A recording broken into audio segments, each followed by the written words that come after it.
ডিমটা ভাজা হয়ে গেছে। আমি এটা একটু অন্যরকম ডিম রান্না করে দেখাচ্ছি। ডিমটা তুলে নিলাম,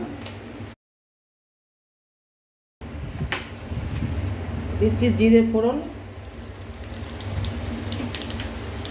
এবার দিচ্ছি টমেটো, মতো নুন,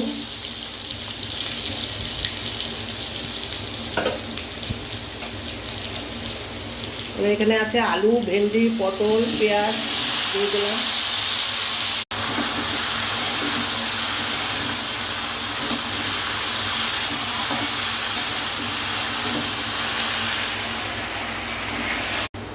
দিয়েছি একটু আদা কোড়া, এই আদা কোড়াটা দিয়ে দিয়েছি।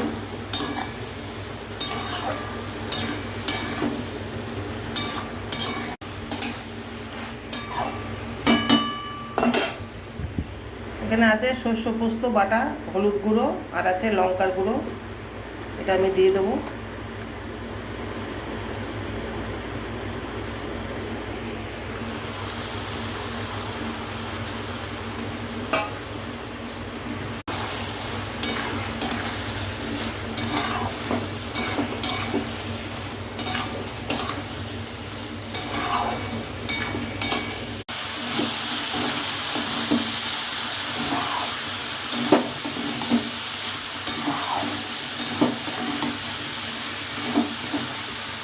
তরকারিটা কষানো হয়ে গেছে, এবারে জল দেবো।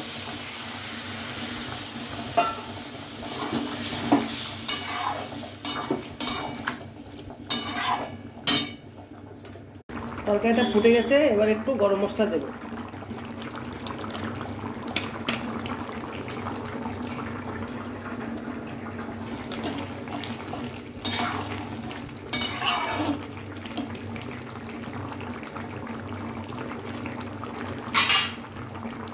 সবজিগুলো সেদ্ধ হয়ে গেছে, এবার ডিমটা কেটে রেখে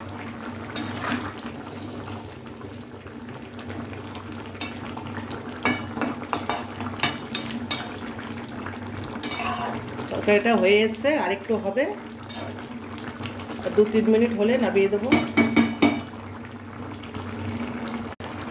ডিমের ঝোলটা আমার হয়ে গেছে, এবার নামিয়ে দেবো। কেমন লাগলো কমেন্টে জানাবেন, ভালো লাগলে একটা লাইক কমেন্ট শেয়ার করে দেবেন। আজকের মতো এইটুকু, আবার দেখা হচ্ছে পরের ভিডিওতে।